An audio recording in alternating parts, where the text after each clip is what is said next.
So what we're going to do is continue our exploration of the cardiovascular system by looking at the major arteries and veins of the human body. So we're going to use this model and occasionally a couple of other models. So we're going to start with the heart. And so remember, off the anterior aspect of the heart is the pulmonary trunk. And that pulmonary trunk would be taking blood to our lungs, which would be on either side of the heart. The blood that is returning to the heart, that we can see from this side here, would be coming via this big blood vessel, which is the superior vena cava. The blood vessel we see posterior to the heart right here, the inferior vena cava, and that's returning blood to the heart.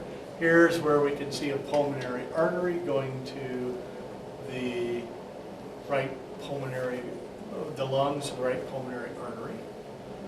And then the blood vessel that pumps blood away from the heart is this large blood vessel here, which is our aorta. So it's the ascending aorta that we're seeing here, the aortic arch that we're seeing here, and then the descending aorta that we can see as we go posterior. So if we start with the posterior view of this so that we get a better view of it, if we look right here, we'll see that there's a single blood vessel, and this is the first branch off of the aorta. So this is the Brachiocephalic.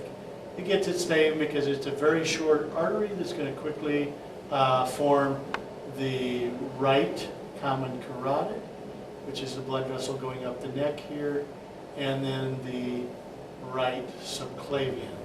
So if we look closely, what we'll see on the left side is that the left common carotid comes off separately and goes up the neck here, and the left subclavian comes off separately and goes out to the arm.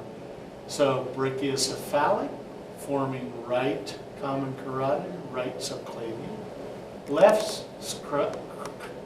common carotid coming off separately, left subclavian coming off separately. Now there's a blood vessel that branches off of the subclavians and go up the neck.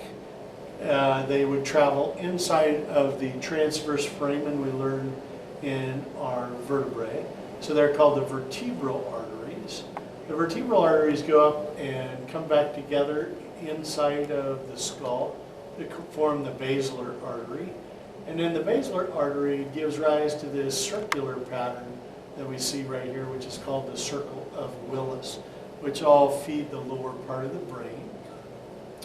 Now, as we look at the left common carotid from an anterior view, then what we're going to see is that the left common carotid comes up the left side of the neck, branches right here. This branch goes external to the skull, so it's called the external carotid. This inner branch passes through the carotid canal and passes internally, so it's called the internal carotid. Now that all supplies blood flow to our brain and head area. So to drain that, we have to have veins that bring the deoxygenated blood back. So the veins we see here associated with the common carotids are the internal jugular veins that are dropping downward. And then this outermost one we see right here is the external jugular vein, which is just under the skin, sitting on top of the sternocleidomastoid. So there are a couple models in lab where you can actually see this external carotid sitting on top of the sternocleidomastoid muscle. Now, if we continue our blood flow away from the heart toward the arm region, then the large blood vessel that comes off the aorta is the subclavian. It gets its name because it passes under the clavicle about right here, enters the armpit, so it would be called the axillary, exits the armpit and runs down the arm, so it's the brachial. And this is what we do a blood pressure on. When we do a blood pressure on the arm, is on the brachial artery. In the elbow region, in the cubital region of the elbow, antecubital region of the elbow, it's going to branch. Remember that in anatomical position, the thumb is lateral, so the thumb side of the arm is here. The little finger side of the arm is here. So recall that the bone on the little finger side is the ulnar, ulna, so this is the ulnar artery on the inside.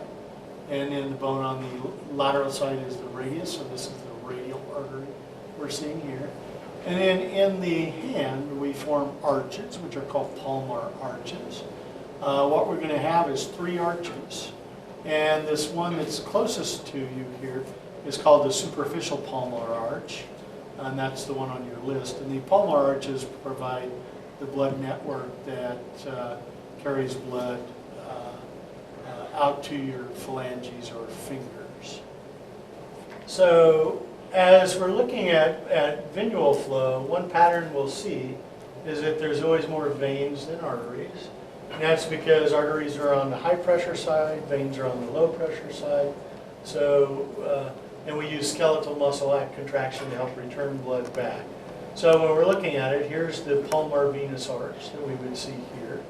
And then it gives rise to a radial vein and an ulnar vein that then have branching patterns to them.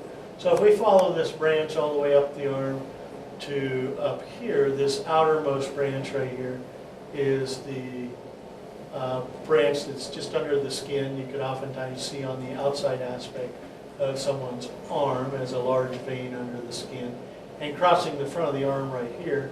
So since it enters closest to the head up here, this is called the cephalic vein. And then this innermost vein that we're tracking here, which you could see on the inside of someone's arm under the skin, is the basilic vein. And then this vein at the center here is the median cubital vein, which is the vein we use to draw blood from someone's arm. They all come together and form the subclavian up here, and then the subclavian, the external jugular, internal jugular, come together to form a really short vein we see here, which is a brachiocephalic. So recall on the arterial side there's only one brachiocephalic, but on the venual side there are 2 brachiocephalics, and the 2 brachiocephalics come together to form the superior vena cava.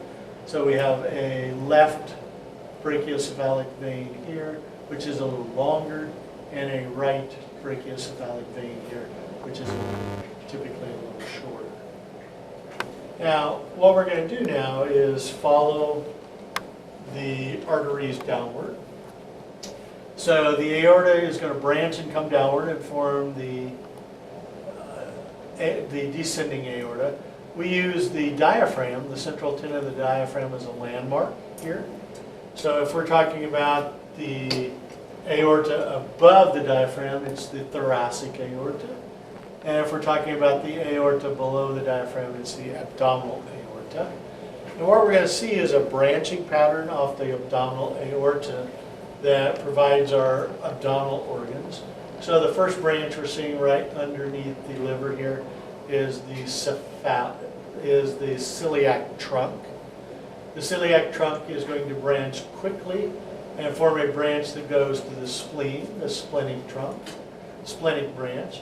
A branch that's going to go to the stomach, which is a little hard to see on this model, which is the gastric branch.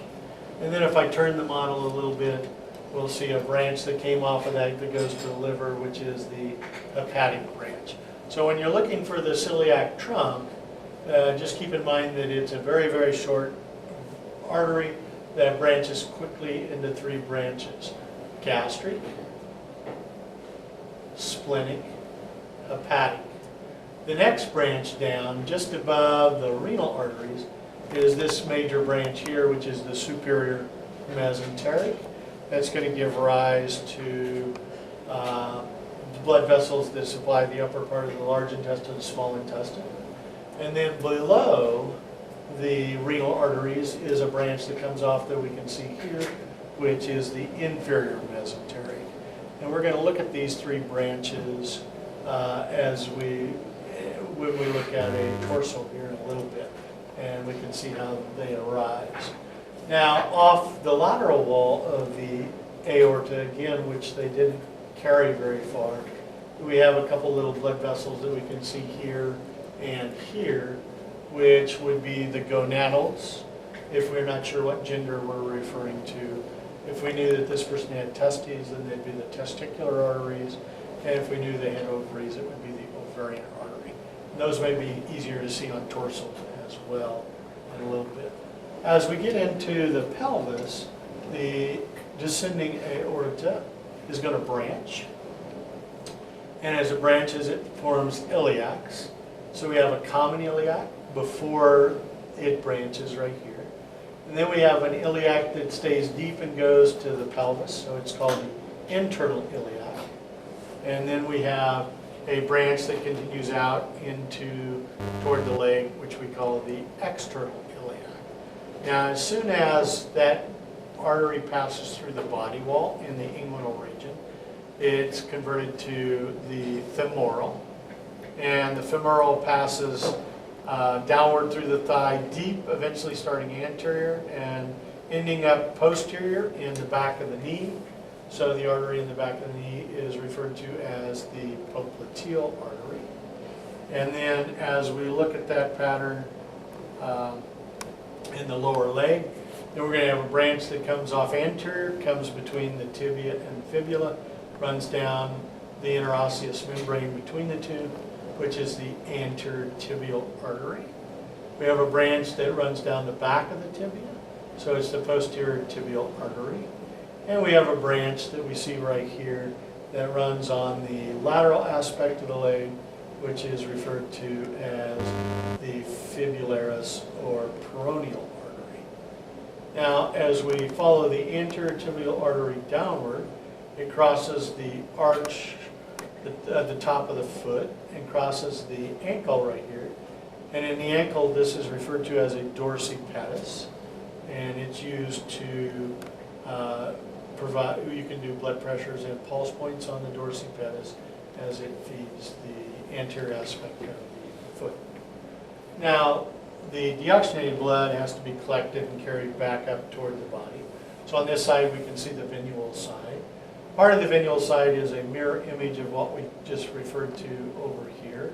So we have an anterior tibial we're seeing here. We have a posterior tibial we're seeing here. And we have this one that's been cut, which would have ran around along this artery right here, which would be a fibular or peroneal vein. So what's unique again that we talked about is there's more veins than arteries, because it's on a low pressure side. So we have this really large vein going up the medial aspect of the thigh that we don't have an artery that is related to it. So this is the great saphenous vein.